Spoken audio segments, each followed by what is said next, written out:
Natural कहानी में स्वागत है दोस्तों। पहली बार चैनल पे आए हैं तो सब्सक्राइब का ऑल बटन जरूर प्रेस कर लीजिएगा। तो चलिए आज की कहानी शुरू करते हैं।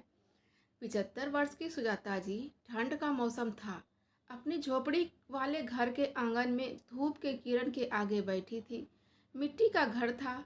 ठंड इतनी तेज थी कि थोड़ी बहुत बर्फबारी भी हो रही थी। बेचारी के हाथ पांव काम नहीं कर रहे थे, कपकपा रहे थे। तभी उनकी बहू रानी आती है, चिल्लाते गरजते। कहाँ गई वो बुढ़िया, किधर कोने में घुसी बैठी है? इतना सारा बर्तन नल पर पड़ा है, इसे कौन मलेगा, कौन धोएगा? हाथ में एक बर्तन उठा लेती है और उसी बर्तन से अपनी सासू माँ के ऊपर प्रहार करने लगती है। सुजाता जी चिल्लाने लगती है, रोने लगती है। अरे बहू, हमें क्यों मार रही हो? बहुत दर्द हो रहा है बहू, हमें मत मारो, हमें मार डालोगी क्या? इतनी बेरहमी से मत मारो बहू हमें।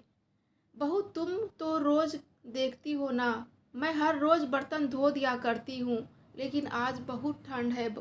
मेरे हाथ पांव कांप रहे हैं, मेरा शरीर अकड़ रहा है बहू। थोड़ा धूप सेक लेने दे बहू, फिर मैं बर्तन धो दूंगी। मैं कुछ नहीं जानती बुढ़िया, हमको अभी का अभी सारा बर्तन साफ चाहिए। मुफ्त की रोटी तोड़ती रहती हो बस। हमने तेरे बाप का कर्जा खा रखा है क्या, जो हर रोज तुझे रोटी बनाकर देती रहूं? अगर मेरे हाथ की रोटी खानी है ना तुझे बुढ़िया, तो सुन ले, काम तो तुझे करना पड़ेगा। हर रोज बर्तन साफ करना पड़ेगा तुझे, अच्छे से, एकदम अच्छे से चकाचक साफ होना चाहिए बर्तन। रानी सुजाता जी का हाथ खींचकर ले जाती है नल पर, धक्के मार कर बिठा देती है बर्तन धोने।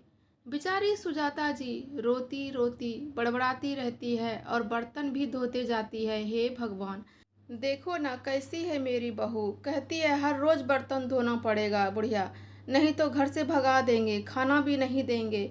अब मैं कैसे जीऊंगी भगवान? मेरे हाथ काम नहीं करता, कांपता है हाथ। मेरी बहू इतना काम करवाती है। सुजाता जी का रोते रोते बुरा हाल हो गया था, फिर भी बेचारी बर्तन धोती गई। बर्तन धोते धोते अब सुबह के 10 बज चुके थे। अब सुजाता जी का बर्तन तो धुल चुका था, लेकिन बेचारी को ये चिंता हो रही थी कि इस बर्तन को रसोई घर में कैसे पहुंचाएं।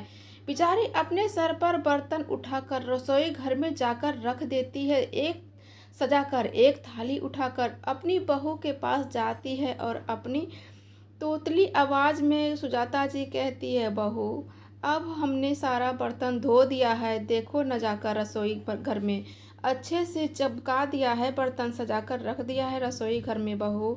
अब तो कुछ खाने को दे दो, बड़ी भूख लगी है। रूखी सूखी प्याज रोटी है तो वही दे दो बहू, वही खाने को दे दो बहू। रानी बहू अपने कमरे में गरम हीटर के आगे लेटी थी। जैसे ही अपनी सासू माँ का आवाज सुनती है, गुस्से में, हे भगवान, बुढ़िया फिर से मेरे सर पर आकर बैठ गई। कैसे घर में शादी हो गई है मेरी, जब देखो हमेशा खाने को मांगती रहती है, दलिद्दर कहीं की। ये कैसी बातें कर रही हो बहू? तुमने ही तो कहा था ना सारा बर्तन धो लो, फिर मैं खाना दे दूंगी। अब तो खाने को दे सकती हो ना? अच्छा बुढ़िया, सारा बर्तन धो दी तो अब तुझे खाना चाहिए। रुको रुको, तुझे अभी मैं खाना खिलाती हूँ, वो भी गर्मा गर्म खाना।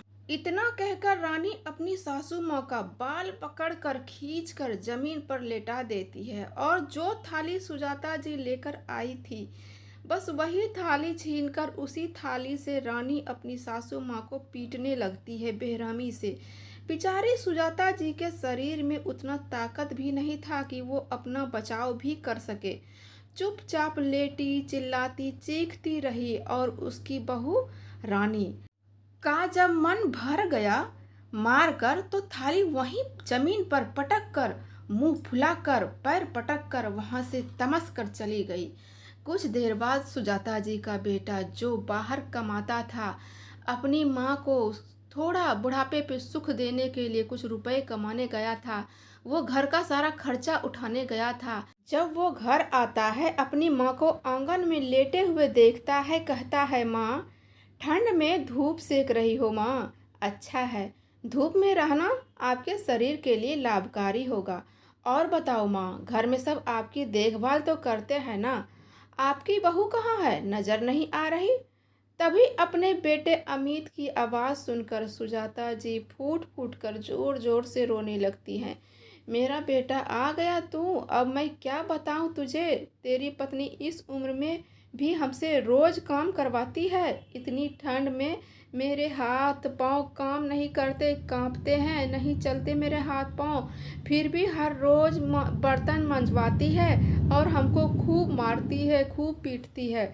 जब खाना भी मांगती हूँ ना जाकर बहू से, तो कहती है खाना भी नहीं देती और उल्टा हमको पीटती है, वही बर्तन छीन कर उसी थाली से मारती है, पीटती है। ये क्या कह रही हो माँ? इस उम्र में भी इतनी ठंड में तुम्हारी बहू यानी मेरी पत्नी तुमसे बर्तन धुलवाती है? जब मैं फ़ोन करता था तो तूने हमें कभी बताया क्यों नहीं? माँ, कभी मेरी पत्नी तुम्हारे ऊपर इतना अत्याचार करती रही और हमें कुछ पता भी नहीं चला। रानी, ओ रानी, किधर गई चुगलखोर। जब भी मैं फ़ोन करता था हमेशा मेरी माँ की शिकायत करती रहती थी। कभी तुमने ये तो नहीं कहा, कभी नहीं बताया कि तू मेरी माँ को खाना तक नहीं देती और हर रोज़ मेरी माँ को मारती पीटती भी हो। मार क्या होता है आज मैं तुझे बताता हूँ रानी। आ तू इधर। कहाँ गई? सुजाता जी जोर जोर से रोई जा रही थी। उनका बेटा भी जोर से बोल रहा था, चिल्ला रहा था अपनी पत्नी पे। दोनों की आवाज़ सुनकर पड़ोसी इकट्ठे हो जाते हैं। पड़ोस की 3 औरत आ गई। तीनों आपस में बातें करने लगती हैं। बेचारी इतनी बूढ़ी हो गई है, इनका बेटा भी घर में नहीं रहता। इसकी बहू कितना मारती थी। जब भी मैं कुछ बोलती थी ना तो कि क्यों मार रही हो बूढ़ी चाची को, तो उल्टा गाली देने लगती थी हमें। कुछ सुनती ही नहीं थी। दूसरी औरत कहती है हाँ बहन सही कह रही हो, बेचारी को बहुत मारती थी चाची को।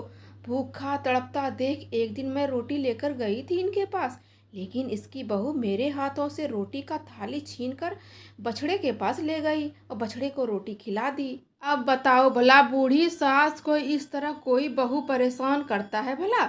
यह सब सुनकर सुजाता जी का बेटा बौखला उठा। एक मोटा डंडा हाथ में लिए अपनी पत्नी को पूरे घर में ढूंढने लगता है। कुछ देर बाद सुजाता जी की बहू रानी अपने कमरे में, जो कि ठंड के मारे हीटर में बैठी थी, आराम फरमा रही थी, वो आती है। अपने पति को देखकर खुश हो जाती है, मुस्कुराकर कहती है आप कब आए जी? आ गए आप, हमने आपके पसंद का खाना तैयार कर रखा है। तभी उसके पति गुस्से में आकर अपनी पत्नी का बाल पकड़कर खींचकर घसीट कर अपनी माँ के पास उसके कदमों में लाकर झुका देता है, गिरा देता है। कमीनी, सारे पड़ोस के लोग तुम्हें गाली दे रहे हैं, पता है तुझे? क्योंकि तुम मेरी माँ को खाना नहीं देती थी, ऊपर से मारती थी, वो अलग। अब इनकी उम्र है भला कोई काम काज करने की? बेचारी ने पूरी जिंदगी अपनी गरीबी में काट दी, फिर भी हमें पढ़ाया लिखाया, अच्छे कपड़े संस्कार दिए। अब मैं माँ को तुम्हारे ऊपर छोड़कर बाहर 2 पैसे कमाने गया ताकि घर अच्छे से चले, तो तूने मेरी माँ को मारा पीटा। रानी, हमें तुमसे यह उम्मीद नहीं थी। अब मैं गांव छोड़कर बाहर कमाने नहीं जाऊंगा, गांव में रहकर ही कुछ काम करूंगा और अपनी माँ की सेवा करूंगा। तो दोस्तों, यह थी एक छोटी सी शिक्षाप्रद स्टोरी। कैसी लगी कमेंट में ज़रूर बताइएगा। फिर मिलते हैं। हर हर महादेव।